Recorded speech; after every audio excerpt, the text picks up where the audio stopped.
Sziasztok! Visszatértem már, mint hogy nektek visszatértem, nem tűntem természetesen el, csak a múlt héten egy lightos szabadságolásba bonyolultam, ami azt jelenti, hogy egész héten lent voltunk vidéken, a családnál, a nagy nyugalomban, anyósomékhoz költöztünk, és hát gyakorlatilag egy ilyen inger szegény környezetben tengettem napjaimat, ami baromira jól esett egy picit kiszabadultam a budapesti valóságból, de ma már várt a dolgos hétköznapok világa, ráadásul hétfő van, ami ugye mindig egy új hétnek a kezdete, egy csomó új feladat, ami nekem beesik.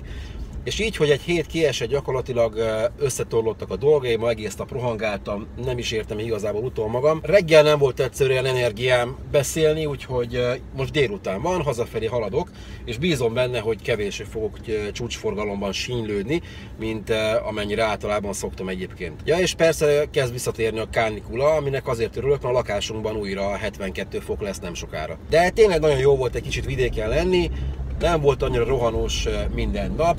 Természetesen, mivel két gyerekkel mentünk, a kicsivel és a nagyobbik kicsivel, azért nem mondanám azt, hogy egy teljes relax program volt, de ez a vidéki lét, ez arra mindenképpen jó volt, hogy felötöljön bennem egy téma, mégpedig az, hogy hol jobb élni, Budapesten vagy vidéken. Persze a kérdés lehet, hogy álnaív, mert hát mindenkinek más a meglátása erről. De pont ezért is jó, mert különféle véleményeket tudok majd valószínűleg olvasni ezzel kapcsolatban, és már most bíztatlak benneteket arra, hogy nyugodtan kommenteljetek mindenféle tabu nélkül. Tehát lehet szidni a pestieket, lehet szidni a vidékieket, persze csak módjával és óvatosan, meg kulturáltan, de ne fogja vissza senki magát. Én nagyon szeretném látni, hogy ti mit gondoltok erről a kérdésről. És persze ez a Budapest-vidék vita, ez egyáltalán nem új keletű, hát én amióta az eszemet tudom, létezik, hát sőt, ha visszamegyünk a történelemben, akkor mindig is volt egy ilyen urbánus vidéki ellentét. Szóval ezzel a témával nem én találtam fel a spanyol viaszt, de nekem most különösen aktuális, vagy nekünk különösen aktuálissá kezd válni, hiszen hamarosan mi ezért szeretnénk egy saját házba, lakásba költözni, és itt jön a dilemma, ugye, hogy hova költözzünk. Nagyon sok ötletünk van, meg nagyon sok véleményt meghallgattunk, meg hát persze vannak ilyen elképzeléseink, hogy hol éreznénk jól magunkat, de igazából exakt döntést még nem sikerült nekünk hozni, és valószínűleg az utolsó pillanatig ki fogunk várni, amíg egy ilyen igazán vállalható és jól körüljárt döntést meg fogunk hozni. Persze ahhoz, hogy erről beszélgessünk, egy pár dolgot tisztáznunk kell. Ugye egyrészt Budapestről nézve minden vidék, ami Budapesten kívül esik. De olyat is hallottam már, hogy ami Budapest külső kerülete, az már vidék, ezzel én nem értek egyébként egyet.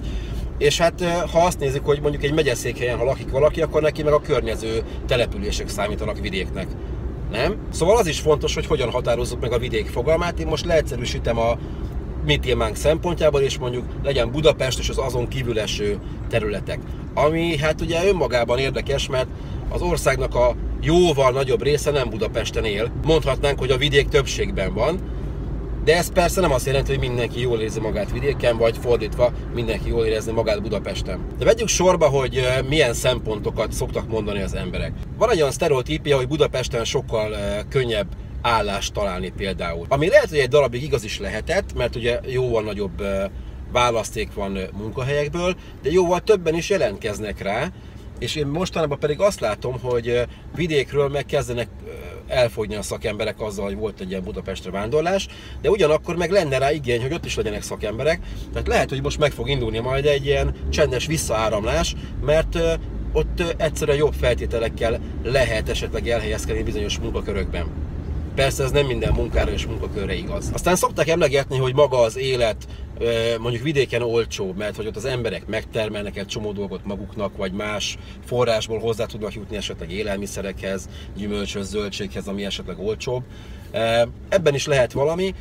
Én inkább úgy mondanám, hogy nekem óriási vágyam az, hogy legyen egy saját kis kertem, ahol tudnék ott kertészkedni, és egy-két zöldséget termeszteni, például a friss uborka paradicsom, az nekem nagyon nagy álmom. És nem is feltétlenül azért, mert így olcsóbb, hanem mert egyszerűen jól esik. Azt már többször elmondtam egyébként, hogy én laktam vidéken is, meg laktam Budapesten is, meg most is Budapesten lakom, de a család meg vidéken van, tehát van mindenféle összehasonlítási alapom. Egy csomó dolog másképp működik, és más menetrendben zajlanak ott a dolgok. Hogy más nem mondja, főleg azon a környéken, ahol mi lakunk, nagyon sok minden elérhető. Bevásárlóközpont, mozi, könyvtár, egyéb szolgáltatások, orvos, sportolási lehetőségek, stb. És nagyon-nagyon kényelmes úgy dönteni akár este 5-6 óra körül, hogy gyorsan elmegyünk még vásárolni valamit egy drogériában, mert van. Vagy elmegyünk inni egy kávét egy kávézóba, mert ott van. Na most nyilván ez vidéken máshogy működik, de helyette szerintem egy csomó más dolog ott rendelkezésre áll. Például vannak jó kis helyek, ahol ki lehet ülni a barátokkal, van az embernek esetleg valamiféle kis kertje vagy udvara. Ezek is nagyon jó dolgok. Ez megint szerintem a döntés kérdése vagy ízlés kérdése, kinek mi esik jobban. Valaki ezt a nagyon nagy kényelmet szereti, valaki meg a nyugodtabb, kevésbé pezsgő dolgokat. Tehát egy csomó embernek valószínűleg teljesen mindegy, hogy van-e Starbucks a sarkon vagy nincsen, neki ez nem szempont. És hogy egy picit beszéljek a mi szempontjainkról, ugye nekünk van azért 2 kisgyerekünk, nem mindegy, hogy ők milyen közegben fognak majd felnőni. Én nagyon jónak látnám, vagy szeretném, hogyha a 2 gyereknek lenne nagy mozgástere, tényleg egy saját kert, udvar, élmények a szabadban. Ez persze Budapesten sem lehetetlen, de azért egy lakásból ugye el kell menni egy játszótérre, egy olyan parkba, egy bárhova, ahol ez rendelkezésre áll ez a terület. Vidéken ez szerintem jóval egyszerűbb. Ugyanakkor például mondjuk oktatás szempontjából, iskolák szempontjából Budapest lényegesen nagyobb választékkal bír. Egészen egyszerűen a mérete és a lakosok száma miatt nyilván itt sokkal több mindenből lehet választani. Szóval, hogy mindkét hely érdekelne, nagyon szeretnék vidéken lakni egy csomó szempontból, de mérlegelni kell sok mindent. Nem mindegy például, hogy hova járunk be dolgozni. Minden egyes nap. Azt egyébként kevéssé tartom valószínűleg, hogy fognánk magunkat és elköltöznénk mondjuk egy vidéki megyeszékhelyre, egy nagyobb városba. Egészen egyszerűen nem így szocializálódtunk mi se a feleségem, se én. Több más közt például ezért sem tudnék külföldre költözni, mert egyszerűen nekem nagyon hiányoznának az itthoni barátok, a család, de én erre nem vagyok már elég bátor, vagy nem tudom, nincsen ez energiám. Egyébként emlékszem, hogy amikor én bejártam még vidékről iskolába, középiskolába vonattal, akkor volt egy ilyen általános nézet, hogy a vidéki nagyvárosokban Budapestet hát majmolják, vagy másolják az emberek. Szerintem most már ez nem így van. Én egyébként akkor sem gondoltam feltétlenül, hogy ez így van, de jobban el tudtam ezt képzelni.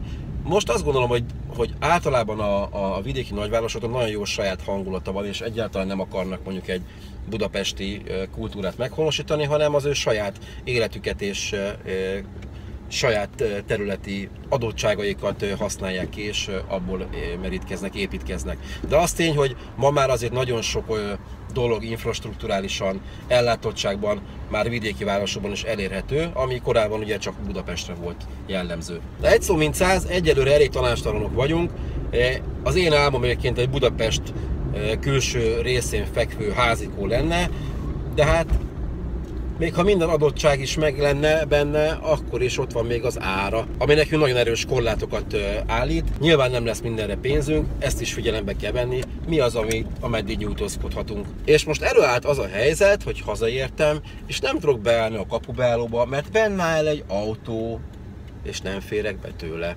És most itt fogok állni és feltartani mindenkit, addig, ameddig ő előkerül esetleg, vagy át nem ülök egy Hummerbe, és át nem hajtok rajta. Hát mondjuk ezzel nem számoltam, de akkor maradjunk annyiba, hogy eddig tartott ez a mai kis fejtegetés, de kérlek, hogy írjátok meg kommentben, hogy szerintetek hol jobb lakni, vidéken vagy Budapesten. Milyen tanácsot adnátok nekünk? Hova költözzünk, vidékre vagy Budapestre? Ja, és iratkozzatok fel a csatornámra, ha eddig még ezt nem tettétek meg. Találkozunk legközelebb nem sokára, sziasztok!